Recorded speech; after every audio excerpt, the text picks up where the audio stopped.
필독서의 목록에 꼭 올라와 있는 책 중에 하나가 장볼 사르트리의 구토라는 책이 있습니다. 주인공 록캉탱이라는 역사학자는 연구를 위해서 고립된 도시에 혼자 살아갑니다. 그러다 점차 자신의 존재가 아무런 의미가 없다라는 것을 느낍니다.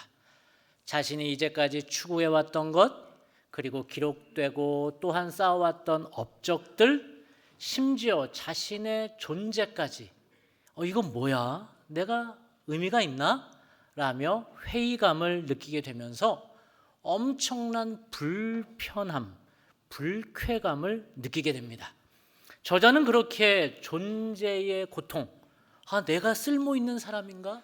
이런 존재의 고통, 또한 철학적 고통을 구토라는 단어로 표현을 합니다.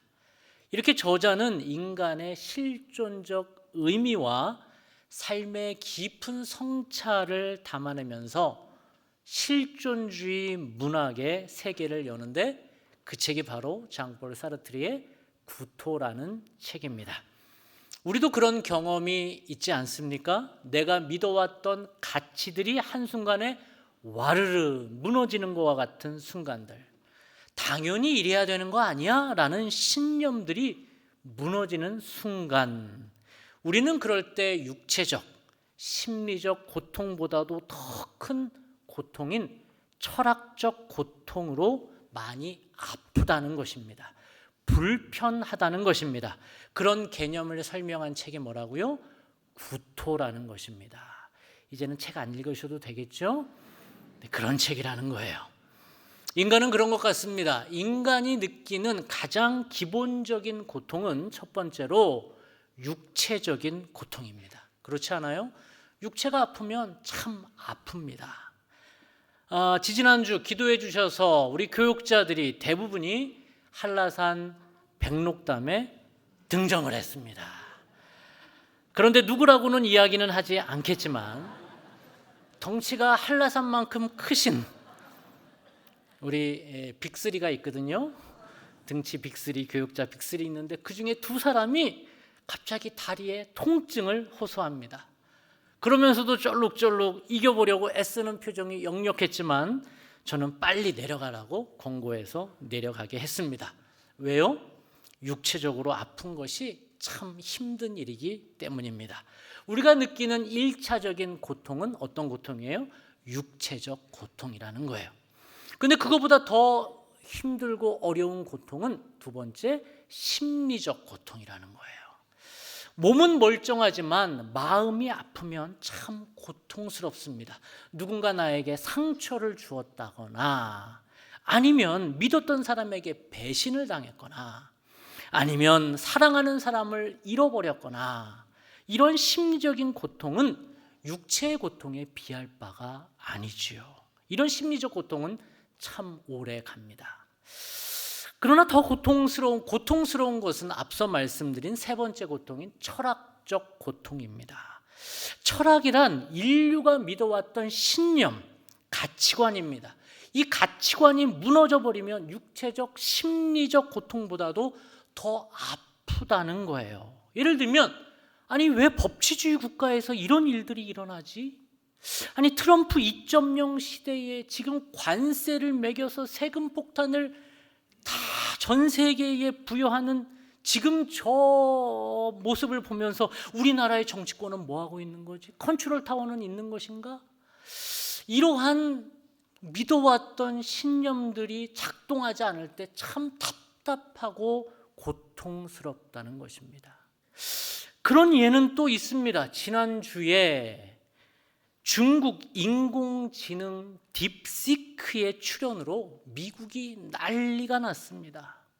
그동안 미국은 중국 기술의 고도화를 막고자 고성능 인공지능 칩을 그곳으로 중국으로 수출을 못하게 여러 규제를 했었습니다. 그런데 중국은 저성능 칩으로 챗 GPT가 투자한 가격의 거의 20분의 1의 금액을 투자해서 챗 GPT보다도 훨씬 좋은 그러한 AI를 개발한 것입니다.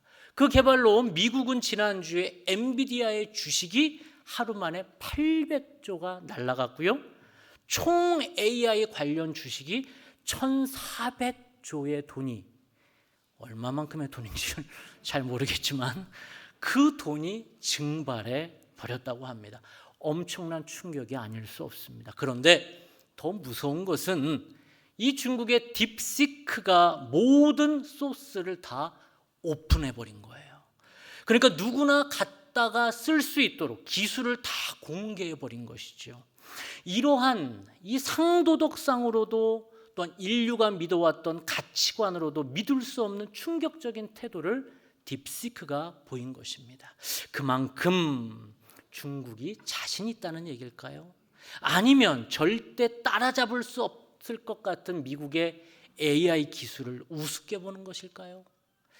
이렇게 우리가 믿어왔던 가치가 무너지면 참 불편하다는 것입니다.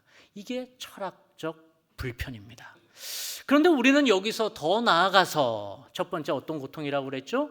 육체적 고통, 두 번째 심리적 고통, 세 번째 철학적 고통보다도 더 본질적으로 우리를 아프게 하는 고통이 있는데 그것은 바로 영적 고통이라는 것입니다. 우리의 진짜 고통은 영적인 고통이라는 거예요. 그런데 우리는 영적으로 아픈 상태에 있지만 아픈지 모르며 살아간다는 거예요. 왜요? 죄는 우리를 무감각하게 만들기 때문에 우리의 영적 질병을 잘 느끼지를 못하게 한다는 것입니다. 죄는 우리를 마비시키기에 우리가 얼마나 심각한 질병에 놓여 있는지를 알아차리지 못하게 한다는 것입니다. 여러분, 우리 신체 기능 중에 간이 그렇다며요? 췌장이 그렇다며요? 암이 그곳에 들어오면 쉽게 아프면 빨리 병원에 가서 고칠 수 있는데 간이나 췌장이 아프면 잘 모른다는 거예요. 그런데 이상하다라고 느끼면 벌써 말기라는 것입니다. 죄가 그렇다는 것입니다. 느끼지를 못하는 거예요. 그런데 큰일 났다, 잘못했구나, 위기구나 라고 아는 순간 너무 늦어버린다는 거예요. 그게 무서운 어떤 고통? 영적인 고통이라는 것입니다. 오늘 본문에 예수님은 일군의 무리를 만나십니다. 지난 본문에서는 서기관들, 즉 율사들을 만나시죠. 오늘 본문에서는 바리새인들을 만납니다. 그러면서 예수님은 이렇게 말씀하시는 거예요. 야, 아프지 않니? 너희들 정말 괜찮니? 너희들 그렇게 너희들 스스로를 바라보면서 구토가 나지 않니? 진단하시면서 그들을 영적인 고통에서 그들을 꺼내주시려 하는 것입니다. 구토에서 구원의 삶으로 인도하시려 하는 모습이 오늘 본문의 예수님의 모습이라는 것이지요. 오늘 우리가 읽은 본문은 예수님은 두 가지 이슈에 관해서 바리새인들과 논쟁을 하십니다. 첫 번째는 금식에 관한 논쟁입니다. 한번 18절 말씀을 읽어보겠습니다.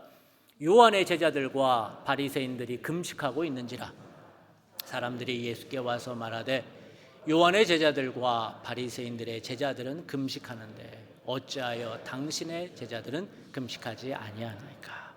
바리새인들이 예수께 와서 따집니다. 우리도 금식을 하고 그리고 심지어 너희랑 같은 결인 것 같은 세례 요한의 제자들도 금식하고 있는데 왜 너희들은 금식하지 않니? 라고 말하는 거예요. 이렇게 바리새인들은 참 경건한 사람들이었습니다. 실제로 바리새인들의 성결한 삶은 참 많은 사람들의 귀감이 되었기도 했습니다. 누가복음에 보면 그들은 매주 월요일과 목요일 정기적으로 금식을 하고요, 매해 정해진 날 금식을 했습니다. 그러니 이들의 경건성을 아는 많은 사람들은 그들을 존경해주고 그들의 경건성을 높이 평가해 주었던 것도 사실입니다. 그런데 문제는 꼭 이렇게 잘하는 사람들의 한계는 나는 그렇게 하는데 너는 왜 안 하니? 라고 정죄하는 것에 있습니다. 방 안에 머리카락 하나도 떨어진 것을 못 보는 남편이 있습니다. 그러면 혼자서 지저분하니 뭐 해요? 그거를 청소하고 집을 깨끗이 하면 몇 점이에요? 100점짜리 남편이에요. 혼자서 잘하면 100점짜리예요. 그런데 자기가 깨끗하니까 뭐 해요? 집안 식구들 안 하는 것이 자꾸 눈에 보여요. 그래서 뭐 하는 거예요? 정죄하기 시작을 합니다. 왜 안 치우냐? 머리카락이 안 보이냐? 눈은 구멍이냐? 밥 먹고 집구석에서 뭐 하느냐? 이런 모습이 바리새인들의 모습이라는 거예요. 혼자 하나님 앞에서 경건하면 좋은데 그걸 못하니, 그렇게 하니 다른 사람들 뭐 하는 거예요? 정죄한다는 거예요. 그 밑바닥에 깔린 심리가 뭡니까? 난 너보다 잘났다라는 거예요. 난 이런 것도 하니까 인정해 달라라는 거예요. 내가 제일 잘 나가 라는 말을 듣고 싶다라는 것입니다. 오늘 본문의 바리새인들은 그렇게 금욕적으로 사는 것으로 인정을 받으려 했고요, 그렇게 하지 못하는 사람을 무시하고 정죄하려 했다라는 것입니다. 이런 모습을 보고 예수님 19절, 20절 이렇게 말씀을 하시는데 한번 읽어보도록 하겠습니다. 예수께서 그들에게 이르시되 혼인집 손님들이 신랑과 함께 있을 때에 금식할 수 있느냐? 신랑과 함께 있을 동안에는 금식할 수 없느니라. 그러나 신랑을 빼앗길 날이 이르리니 그날에는 금식할 것이니라. 아멘. 그러나 우리 예수님은 신앙생활을 정죄하는 게 아니라 잔치라고 비유하셨습니다. 잔치에 참여하는 것이라고 말씀을 하셨습니다. 여러분, 잔치를 여는 주인이 손님들을 왜 초대하는 것일까요? 그것은 내 이 기쁜 일에 같이 좀 동참해 달라는 것입니다. 그러면서 나처럼 좀 함께 즐거워해 달라는 거예요. 더 깊은 심리는 나와 하나가 좀 되어 달라는 거예요. 그래서 나처럼 당신도 하나가 되어서 기뻐해 달라는 것입니다.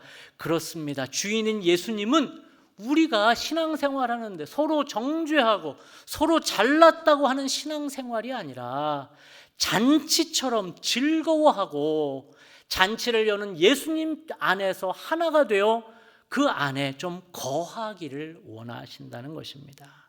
이게 예수님이 우리를 신앙생활이라는 잔치에 불러주신 이유입니다. 그런데 그 잔치를 혼인잔치라고 비유하셨어요. 왜? 생일잔치도 있고 또 뭐 축하 피로연도 있고 많이 있을 텐데 혼인잔치라고 왜 얘기하셨을까요? 그것은 결혼이라는 것은 정반대의 두 사람이 하나가 되는 자리이기 때문에 그렇습니다. 혼인은요, 정반대의 두 사람이 하나가 되는 것입니다.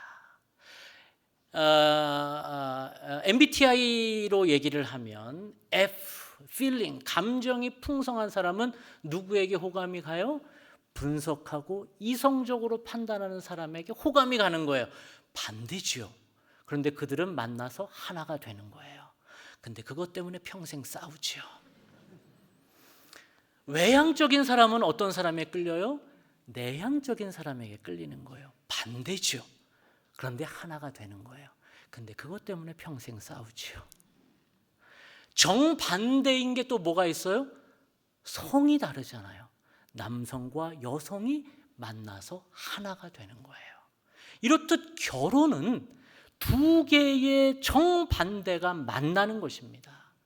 그런데 결혼식에서 하나가 될 수 없는 정반대가 만나는 게 무엇이냐 하면 죄인인 우리가 거룩하신 하나님을 정반대 대척점이 있는 두 사람이 만난다는 것입니다. 이것이 바로 혼인잔치가 말하는 본류입니다. 절대로 만날 수 없는 두 대립이 하나가 되는 순간을 말하려는 것입니다. 예수님은 이 혼인잔치에서 당신과 모든 대척점에 서 있는 죄인인 우리를 받아주시겠다는 것입니다. 그러니 어찌 기뻐하고 즐거워하지 않을 수 있겠냐라는 것이죠. 이게 복음인 줄 믿습니다. 자격이 없는 우리가, 오히려 대척점에 서 있는 우리가, 죽을 수밖에 없는 우리가 하나님과 하나가 될 수 있는 자격을 얻었다는 것입니다. 그러니 우리의 역할은, 자격이 없는 우리가 하나님과 하나가 되었으니 이제는 남을 누르며 내가 더 잘났다고 이야기하는 것이 아니라 하나님께서 주신 이 잔치를 누리고 향유하며 행복하게 살아가는 것에 있다라는 것입니다. 하나님 안에서 우리가 신앙생활을 할 때마다 행복하고 여러분의 삶이 활짝 피기를 축복합니다. 그리고 나서 두 번째 이슈, 안식일의 논쟁을 이제 예수님이 바리새인들과 하십니다. 23절에 보면 다시 바리새인들을 예수님이 만나십니다. 때는 안식일에 예수님이 제자들과 함께 밀밭 사이로 지나가시다가 너무 시장하셔서 이제 밀을 벗겨서 그걸 좀 먹었는데, 그것을 누가 본 것이에요? 바리새인들이 본 것이에요. 그러면서 바리새인들이 딴지를 겁니다. 왜 너희들은 안식일에 노동을 했느냐는 거예요. 무슨 노동을 했습니까? 그 이삭을 비벼서 먹었다. 너를 위한 수고를 했다. 그걸 가지고 생트집을 잡는 것입니다. 그것은 너를 위한 노동이니 안식일을 범한 것이라고 얘기를 한 것입니다. 이스라엘의 율법성이 이렇게 엄격하고 무서운 것입니다. 그래서 이스라엘에 다녀온 분이 저에게 얘기를 해주는데, 유대인들은 지금도 건물에 엘리베이터들이 있잖아요. 엘리베이터를 타고 가는데 안식일이 시작되는 금요일 저녁부터 토요일 저녁까지는 엘리베이터는 전층이 자동적으로 서도록 그렇게 배치를 해놓는다는 거예요. 작동을 해놓는다고 해요. 제가 1층에서 타가지고 8층에 가고 싶으면 몇 층부터 몇 층까지 계속 서요. 1층 섰다가 띵동 2층 섰다가 띵동 3층 섰다가 뭐를 못 누르게 하는 거예요? 버튼을 못 누르게 하는 거예요. 그러면서 자기를 위한 노동을 하지 못하게 하는, 우리가 보면 참 어처구니 없지만 이렇게 그들은 이 안식일을 지킨다는 것입니다. 금식과 논쟁이 비슷하죠. 율법이 사람 위에 있습니다. 율법이 사람의 존엄보다 위에 있습니다. 그러면서 그것을 지키느냐 안 지키느냐에 따라서 그 사람을 정죄하고 평가하는 것이 소위 내가 더 신앙이 좋다는 것으로 이 신앙의 초점을 흐려버린 것이지요. 우리의 삶도 그렇다는 거예요. 소위 믿음이 좋다는 사람들, 간혹 자기가 배워온 그 질서와 율법으로 지금도 사람을 평가할 때가 많다라는 것입니다. 목사가 서 있는 이 강대상, 이 위를 강단이라고 얘기를 합니다.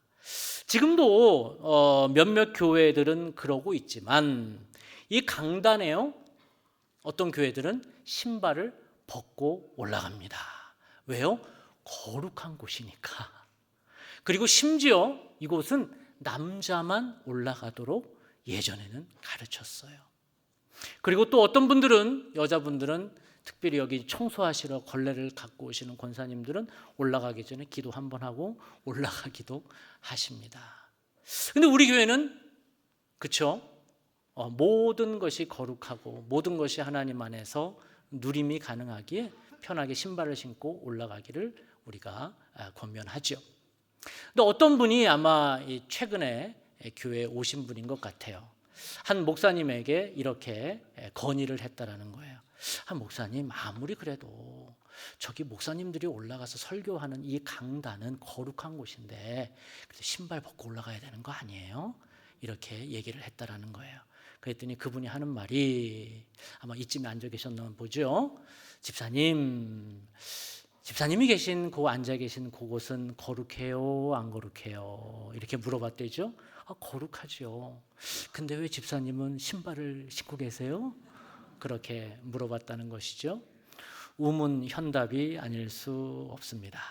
그러니까 우리가 그렇다는 거예요. 우리도 은연중에 바리새인들과 같은 율법성으로 나는 이렇게 하는데 너는 왜 그렇게 안 하느냐라고 사람을 불편하게 만든다는 것입니다. 그런데 예수님은 앞에 금식 논쟁과 두 번째 안식일 논쟁의 이야기를 이 말씀으로 싹 정리를 하십니다. 27절, 28절 말씀을 함께 읽겠습니다. 또 이르시되 안식일이 사람을 위하여 있는 것이요 사람이 안식일을 위하여 있는 것이 아니니 이러므로 인자는 안식일에도 주인이니라. 아멘. 예수님은 아셨습니다. 우리가 말한 첫 번째 고통이 무엇이었습니까?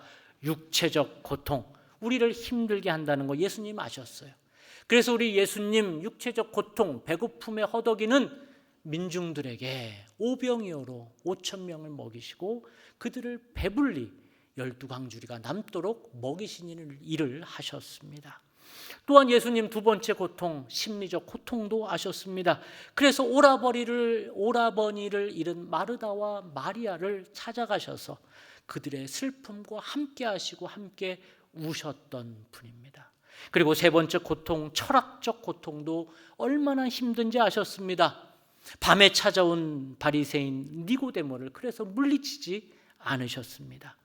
바리새인 이 니고데모는 자기가 알던 종교의 한계가 있음을 알았고 예수께서 메시아임을 알았던 것 같으나 그러나 자기가 알았던 그 아는 것과 또한 삶의 괴리 때문에 백주 대낮에 찾아올 수 없는 철학적 고통, 가치관의 혼돈이 있음을 알아서 예수님은 그를 너그럽게 받아주시고 그의 질문에 충분히 대답을 해주셨습니다.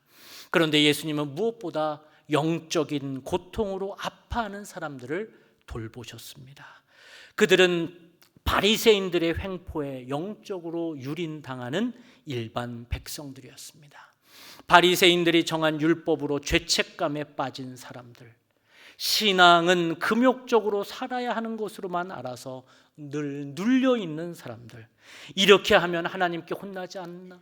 이렇게 하면 하나님 기뻐하시지 않나? 그래서 더 많이 헌금하고 내 자식 목회자로 서원해서 안 만들면 자식 힘들게 하고 그러면서 살아가며 눌려있는 사람들, 더 봉사를 많이 해야 될 것 같은 영적 눌림으로 살아가며 종교적 고통에 빠지게 하는 사람들이 바리새인인 것을 우리 예수님 잘 아셨습니다.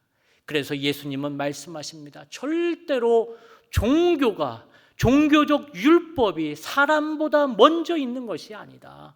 이제는 너희는 종교 지도자들이 넣어준 영적인 고통에서 나와서 자유해라. 그리고 누려라. 향유해라 라고 말씀하십니다. 혹시 우리가 이렇게 영적인 고통에 빠져 있는 사람들이 있지는 않습니까? 우리 예수님 십자가의 보혈로 우리를 구원하시고 원죄를 넘어서 원복의 삶으로 우리를 초대하셨는데 우리는 신앙이라는 이름으로 늘 죄책감에 빠져서 살아가고 있지는 않습니까? 얼마 전 어떤 환우에게 전화를 걸어서 요즘 좀 어떠시냐고 제가 안부를 여쭈었습니다. 그런데 대화가 이렇게 저렇게 오가는 중에 그분이 하시는 말씀에 저는 깜짝 놀랐습니다. 그분은 몸이 좋지 않아서 늘 나오던 새벽 기도회를 못 나오고 있는데 그것이 너무 죄책감이 들어서 하나님께 혼나면 어떡하지라는 생각을 하신다는 거예요. 저는 그분과 대화하면서 참 교회가 신앙을 잘못 가르쳤구나라는 생각을 하게 되었습니다. 얼마나 성도들을 신앙의 이름으로 죄책감을 주게 하고 못하면 윽박지르고 더 봉사하라고 강요하고 헌금하라고 강요하는 이러한 종교의 눌림에 우리 성도들이 살아가고 있는가? 우리 율법적 신앙에 빠진 그 집사님과 우리 모두가 다 교회의 잘못된 가르침 때문에 그렇게 살아가고 있는 것은 아닌가? 죄책감에 눌려가지고 살아가고 있는 것은 아닌가라는 생각을 했습니다. 여러분, 우리 예수님 그런 분 아니십니다. 우리 하나님 여러분이 못하면 혼내시려고 회초리 들고 이놈 잘하나 못하나 보자 이런 분 아니십니다. 그렇게 하나님 무서워서 교회 나오고 하나님 무서워서 성경 보고 하나님 무서워서 헌금하는 신앙생활을 이제는 정리합시다. 그런 영적 고통에 우리 예수님 먼저 구토감을 느끼실 것입니다. 바리새인들이 이해한 것처럼 우리 예수님 바라보지 마십시다. 우리 예수님은 사랑이십니다. 그분은 여러분을 잔치의 자리로 초대하셨습니다. 원죄에 눌린 자가 아니라 원복을 누리며 춤추기를 기뻐하십니다. 구토감으로 힘들어하는 자가 아니라 나도 살고 남도 살리는 구원의 사람이 되기를 원하십니다. 그렇게 하나님 앞으로 나올 때마다 그런 영적 자유함과 구원의 감격으로 살아가시는 모든 분들 되시기를 주님의 이름으로 축복합니다. 기도하겠습니다.